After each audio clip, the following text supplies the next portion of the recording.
Elecciones en los Estados Unidos. El foco está puesto en quién va a ganar en una elección totalmente polarizada, cooptada también por la pandemia de coronavirus y principalmente en qué es lo que sucedió en la economía en estos años. Facu. El papel que juega la economía a la hora de ir a votar es central, me parece, en todo el mundo, también en los Estados Unidos. Y te traje algunos números de cómo estaba la economía antes de que llegue Donald Trump al poder y cómo está la economía hoy, con un agregado, en realidad, de cómo estaba la economía antes del COVID, porque eso es importante y para eso podemos ver algunos indicadores. Por ejemplo, la tasa de desempleo. Cuando Donald Trump llegó al poder, la tasa de desempleo estaba en torno al 5%, 4,7%, y una de sus grandes, digamos, en ese momento metas que tenía en la campaña del 2016 justamente era generar empleo y Donald Trump lo logró. De hecho, bajó la tasa de desempleo al 3,7%, el nivel más bajo en la historia de los Estados Unidos, pero pasaron cosas. Vino el COVID y esa tasa de desempleo se fue a niveles estratosféricos. Deberíamos patentar la frase de pasaron cosas porque ahora aparentemente ya pasa está en todo el mundo. chicos. Sí, es un nombre de un programa. No, bueno, el 2020 pasaron cosas. Exactamente. Bueno, tal es así que más de 30 millones de norteamericanos quedaron sin trabajo, fueron a pedir la famosa licencia de desempleo y en ese mismo periodo, en estos 6-7 meses, la mitad recuperó su empleo. Así que ahí se anota quizás un poroto Donald Trump demostrando que es el mayor crecimiento en la generación de empleo en la historia de los Estados Unidos en un año, justamente por esto que ocurrió con la pandemia. Otro de los indicadores que también son centrales, digamos, en todo lo que tiene que ver con la campaña de Donald Trump es la actividad industrial. ¿Qué pasó con la actividad industrial en los Estados Unidos durante su mandato? Y también creció, quizás no tanto, pero logró que ese indicador mejore en los 4 años que estuvo en el poder. Él incluso había hecho declaraciones de crear empleos con las camisas azules, digamos, obreros en las industrias y demás. Eso se logró. Sin embargo, ese índice también se derrumbó con el COVID y volvió a los mismos niveles del final de mandato de Barack Obama. Otro de los indicadores tiene que ver con el consumo. Ahí también se puede ver cómo está la economía. Y ese indicador es el que mejor le dio, sin dudas, a Donald Trump en sus 4 años, porque trepó más de un 30% la confianza al consumidor. Sin embargo, volvió a foja cero con el COVID, lógicamente. Y por último, tenemos el dato de la deuda pública, que es lo único que nunca dejó de crecer en los Estados Unidos y obviamente se disparó con el COVID. Recordemos que Estados Unidos emitió más de 3 billones de dólares de nueva deuda justamente para hacer frente a esta situación. Alberto Arévalos es periodista y está en Miami. Alberto, buenas noches, gracias por atendernos. ¿Qué tal? Buenas noches, Diana, ¿cómo estás? Muy bien, en principio pedirte un panorama de qué es lo que sucede ahora, en estos momentos, con respecto a la elección en los Estados Unidos.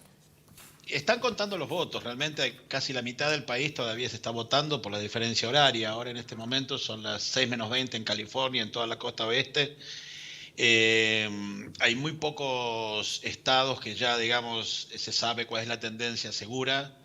Pero están cabeza a cabeza, digamos, en este momento, te diría, a nivel de electores, que es lo que realmente se elige. No se elige presidente en Estados Unidos, sino que se elige a los electores, que después eligen al presidente, y están ahí cabeza a cabeza. Todavía no hay una tendencia clara, ni se puede decir ahora qué es lo que va a pasar. Yo creo que en 2 o 3 horas vamos a tener un panorama más claro. Quiero aprovechar que estás en el estado de la Florida, que todos mencionan que es crucial, ¿no? Es como una especie de la reina de las batallas dentro de la elección y que nos expliques un poco por qué. En realidad este año un poco menos, Florida. Hay otros estados que van a ser más claves a la hora de definir, como el caso de Pensilvania. Como el caso de Wisconsin, el caso de Michigan. Florida siempre fue el estado que decidió la presidencia de George Bush en el 2000. Es un estado que siempre se gana muy poco. Lo está ganando Trump ahora y falta muy poco para que se terminen de contar los votos, así que muy probablemente lo gane Trump. Pero estaba en los papeles, digamos, que Trump podía ganar en Florida. y eso no afectaría, digamos, ni en un sentido o en otro el resultado final. Así que vamos a tener que esperar para ver qué es lo que sucede. El vamos a tener que esperar es cuánto, ¿a mañana o a dentro de un par de días? Mira, es una muy buena pregunta. Tenés que tener en cuenta que casi el 60-70% de la gente que votó en esta elección, que es un récord absoluto en la historia de los Estados Unidos, la cantidad de gente que votó, mucha de esa gente votó por correo o votó anticipadamente. Esos votos, algunos estados lo empezaron a contar hoy o algunos lo van a contar a partir de mañana. Entonces, va a depender mucho qué es lo que pase con los votos que se cuenten esta noche y cuántos sean los votos que queden pendientes y cómo eso puede afectar. Como hay estados que los ganás por décimas de porcentaje de puntos, puede cambiar el resultado una vez que se cuenten todos los votos, sobre todo por correo. Ahora, si uno de los dos candidatos alcanza una diferencia notable que ya no pueda ser descontada con los votos por correo, eso podría llegar a cambiar el panorama. Pero yo creo que es difícil que esta noche se pueda saber, pero ya las elecciones en Estados Unidos nos han dado sorpresas en el pasado, nos pueden volver a dar sorpresas ahora. Sí, Nico. Sí, ¿cómo estás, Alberto? Buenas noches. Recién hablabas de que se ha votado por correo y bueno, nosotros que estamos acostumbrados a votar con boleta papel, quería que le expliques a nuestros televidentes cómo son las distintas formas de emitir el voto en Estados Unidos. Yo voté por correo. Vos primero, en Estados Unidos el voto no es obligatorio, ¿sí? Vos te tenés que inscribir para votar, ¿sí? No es automático que a partir de los 18 años vos figurás en un padrón y votás. Acá no, acá el voto es voluntario y se hace en un día de semana, como ves, con lo cual ya de por sí una buena parte de la población no vota porque no puede ir a votar, porque está trabajando, no le dan permiso y no salen y no pueden votar. Entonces se permite el votar por correo. Vos pedís que te envíen el voto y te envían, en el caso de la Florida, porque cada estado tiene métodos diferentes, te mandan lo que es la boleta, que es una sola boleta, y vos marcás ahí cuáles son tus candidatos para presidente. Acá se están eligiendo senadores en algunos estados, se están eligiendo diputados en toda la República. O sea, que hay estados que es por correo, estados que es por presencial con boleta y otros que hay voto electrónico, por poner un ejemplo. En casi todos lados hay voto por correo, ¿sí? Lo que se llama el voto de la persona que vos sabés que no vas a estar el día de la elección y perdís el voto que te lo envíen, vos lo llenás, lo tenés que firmar y lo volvés a enviar por correo, ¿sí? Ahora, este año, por el tema de la pandemia, mucha más gente, pero casi en algunos casos multiplicado por 10 o por 20, lo que pasó hace 4 años, la gente pidió el voto para votar por correo para no tener que ir hoy o hacer una cola muy larga, porque en el norte ya está haciendo frío, y para preservarse por temas de pandemia, la gente hizo mucho uso del voto por correo. Que por supuesto a Trump no le gusta y ha dedicado buena parte de la campaña electoral a atacar el voto por correo. Alberto, tengo a mis dos compañeros queriendo preguntar. Sí, Facu. Sí, Alberto, mencionábamos algunos de los indicadores económicos de los Estados Unidos y me pregunto si lo que pasó con la cuarentena y sobre todo con la pandemia en los Estados Unidos puede inclinar la balanza para un lado o para el otro después de lo que fueron los logros que mostraba Trump con respecto justamente a ese punto, a la economía. A ver, yo recién escuchaba un poco lo que decían de la economía y hay dos formas de ver las cosas. Trump heredó una economía muy buena, una economía que venía creciendo después de la Gran Depresión o la Gran Recesión, como se la conoce, del 2008, del 2009, que deja otro gobierno republicano, el de George Bush, y lo que hereda Donald Trump era una economía en crecimiento, que venía con una inercia muy grande. Los Estados Unidos, el 65% de su Producto Bruto es el consumo interno, ¿sí? Y es un país que tiene una dinámica económica en la cual el presidente no es mucho lo que puede hacer, no es como en Argentina, que cualquier medida afecta o no afecta. Acá la economía es como un gran portaaviones que tiene una enorme inercia. Entonces, la única gran medida económica de Trump, real, fue la reforma o el recorte de impuestos que hizo. No fue una reforma impositiva, fue el recorte de impuestos sobre todo a las corporaciones y a la gente que tiene más dinero, lo que generó la explosión del déficit que vos comentabas. El gran déficit se produjo por el recorte de impuestos que fue al comienzo de su gestión. Él después navegó una ola que ya venía subiendo. Lo que sucedió este año es que su impaciencia por volver a abrir el país,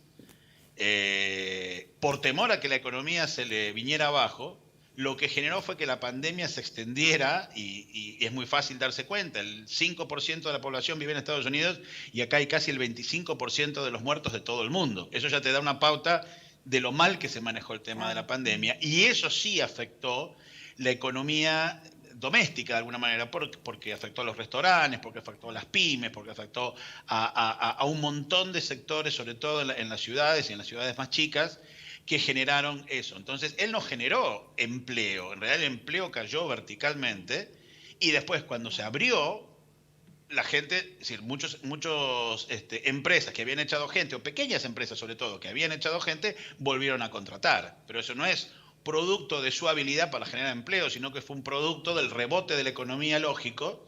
Él puede decir que este trimestre la economía creció anualizada un 32%, pero el trimestre anterior había caído un 33%. Claro.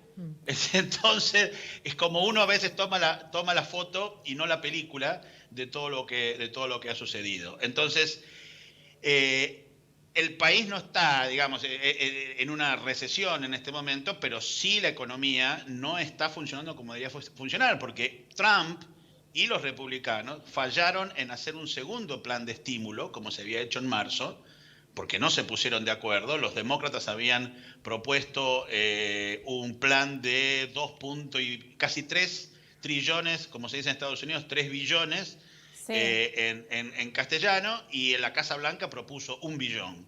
Y en este ida y vuelta se gastaron todos estos meses, de marzo hasta ahora, y llegamos a las elecciones sin un paquete de estímulo económico que la Reserva Federal había pedido, que Wall Street estaba esperando, y ahí también se muestra un poco la poca habilidad como Alberto, manejo de la economía. Una preguntita sí. más te tiro, ¿sí, Giselle? Sí, cortita que nos están corriendo, Alberto. ¿Qué tal? ¿Qué pasa si hay empate técnico de electores entre Trump y Biden?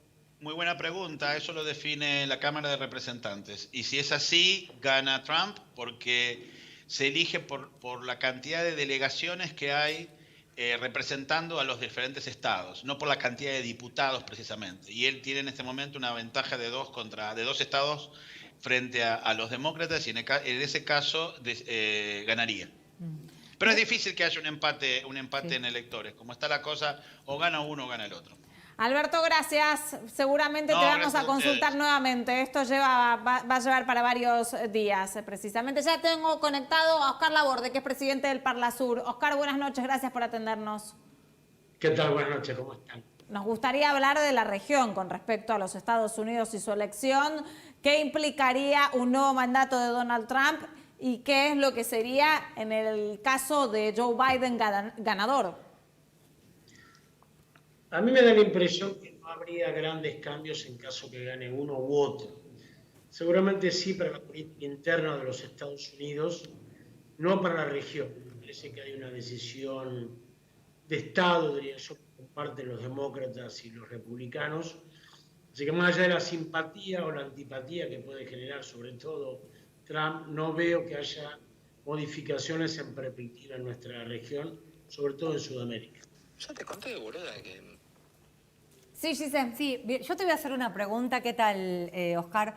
Relacionada con nuestro país, es, ¿con el triunfo de quién bajaría el dólar? No, me parece que ninguno de los dos, no es un... si uno fuera a ver por la economía, el que nos ha maltratado más son los demócratas. Ellos representan a Wall Street y bueno, lo peor de los fondos buitres se dieron cuando gobernaron los demócratas. Pero hay como una consideración en Argentina que pareciera que los demócratas son más amigos nuestros. Yo nunca entendí bien por qué. En realidad son más competitivos porque ellos representan esencialmente a 2 sectores, ¿no? A los farmers, a los agricultores, que son competitivos con nosotros, y a Wall Street, que en general en estas condiciones de un país endeudado nos afectarán más. Así que no me parece ni que en el dólar ni que en otra cuestión perjudique. Y si yo tuviera que decir quién nos nos podría perjudicar más. Digamos, nadie nos va a beneficiar de los dos potenciales contrincantes. Los demócratas han sido más duros con Argentina y con Sudamérica que los republicanos, increíblemente. Facu. Sí, Laborde, ¿qué posición debe tomar justamente la región a la hora también de pensar lo que es una discusión que se da en el plano global entre China y los Estados Unidos, justamente en base a quién gane la elección? Bueno, nada de lo que sucede en los próximos 15 años va a estar ausente de esta dicotomía que vos planteás, ¿no? El enfrentamiento estratégico de Estados Unidos y China es lo que va a determinar cada una de las principales acciones. Por eso, la región debe ser, en un mundo multipolar, un polo. No debe ni asociarse incondicionalmente con los Estados Unidos, ni debe creer que China tiene la posibilidad de salvarnos de todo, muy ingenuamente creen algunos. Entonces, lo que tiene que hacer Sudamérica es un polo en un mundo multipolar. Solamente así puede ser respetada, solamente así puede ser considerada, ¿no? Así que me parece que la única alternativa es eso, si no, bueno, es ver con quién nos asociamos de manera totalmente desproporcionada, que no creo que sea ningún destino apetecible para nadie eso. Laborde, cuando habla de ver de quién nos asociamos, como bloque sería, ¿no? Como para salir un poco del ámbito del ombliguismo argentino, porque el resto de los países también tienen una lupa puesta en lo que sucede en los Estados Unidos hoy. Claro, sí, sí, claro. Yo creo que, como vos decís, nosotros somos un subcontinente de alrededor de 400 millones de habitantes, una economía que toda junta es considerable, con poder de lobby, si lo hacemos todos juntos. Es decir, ni Brasil pudiera solo negociar, enfrentar a los Estados Unidos o a China. Ahora, si lo hacemos juntos, tiene una gran posibilidad, ¿no? Así que yo creo que es eso, que es la única manera como subcontinente. Argentina es un país, a pesar de que no nos guste considerarnos así, que queda en la periferia del mundo, tiene 45 millones de habitantes, no es pequeño, tampoco es una potencia. Solamente asociarnos con los demás países nos puede dar una visibilidad. Y en esto no tiene que ver lo ideológico, ¿no? Claro. Yo creo que nosotros la relación con Brasil debemos hacerla perdurar más allá de quién gobierne ahora. Incluso yo creo que el Mercosur tiene que replantearse y verse como una asociación comercial que tiene que tener salida hacia los dos océanos. Sí, nosotros debemos hacer un acuerdo con Chile, debemos hacer como Mercosur una alianza con la Alianza del Pacífico. Un acuerdo con ese sector que nos enfrentó mucho con Mercosur, pero a futuro, si no tenemos salida hacia el Pacífico, bueno, ¿cómo tener en cuenta esta posibilidad de negociar con el sudeste asiático, con China, con todo lo que allí emerge, si nosotros no tenemos planteado, por ejemplo, un corredor bioceánico que pueda hacernos exportar hacia el Pacífico, ¿no? Así que hay que repensar la región, en cualquier caso hay que repensarla, insisto, como un polo en un mundo multipolar y una Sudamérica que se vea, como lo es, que tiene salida a los dos océanos. Cosa que es una gran ventaja. Entre otras cosas, la potencialidad que tienen los Estados Unidos históricamente es eso, ¿no? Es una gran potencia con un territorio que tiene salida para los dos lados del mundo. Nico. ¿Cómo le va, Laborde? Recién mencionaba usted a Brasil y me preguntaba si un cambio de gestión en los Estados Unidos puede modificar en cierta medida la agenda casi unilateral que mantiene Brasil en la región, o la economía de Brasil primará por sobre quien comande la presidencia. Yo veo que Bolsonaro tiene una apuesta que gane Trump porque hay una intención allí de que Estados Unidos relocalice las empresas que tiene en China para poder instalarlas en Brasil. Trump es muy subestimado por los analistas y es un hombre que tiene todo un equipo pensando detrás. Es decir, la ruptura de la Unión Europea, un socio histórico después de la Segunda Guerra Mundial de los Estados Unidos, la partición con el Brexit, es decir, la separación del Reino Unido, un país principal para Europa, fue una gestión de Trump. Yo creo que hay una idea en Trump de separar a Brasil del resto de Sudamérica y poder relocalizar allí las empresas que tanto él criticó que se instalan, las norteamericanas, digo, en China. Así que yo creo que para Brasil sí sería importante si cambia o no la suerte del gobierno. Y también hay debate allí, ¿no? Porque es una idea de Bolsonaro Sin embargo, diría yo, las élites paulistas están más pensando en hacer un acuerdo más estable con la Argentina. Brasil, naturalmente, será el líder de la región, ¿no? Por peso específico, por economía, por población, por extensión territorial. Entonces, poder conducir un subcontinente a los empresarios, a los fabricantes de San Pablo, les tienta más que hacer un acuerdo incondicional con los Estados Unidos, que es lo que pretende Bolsonaro. Laborde, gracias por atendernos. Que tenga buenas noches. Que tengamos buenas noches. Adiós. Yo no quiero dejar de cerrar este tema sin mencionar la tensión que está teniendo la elección estadounidense, siendo que también se va a demorar el resultado. También por la posible tensión política que puede llegar a generar tanta incertidumbre en los próximos días. Así que vamos a seguramente seguir atentos a este tema. Nos reencontramos en el día de mañana 20:30 con las noticias, a las 22 todo el análisis a quien hoy nos toca. Quédense en el canal de la ciudad, sigan la programación a las 0, noticias a la medianoche. Chau.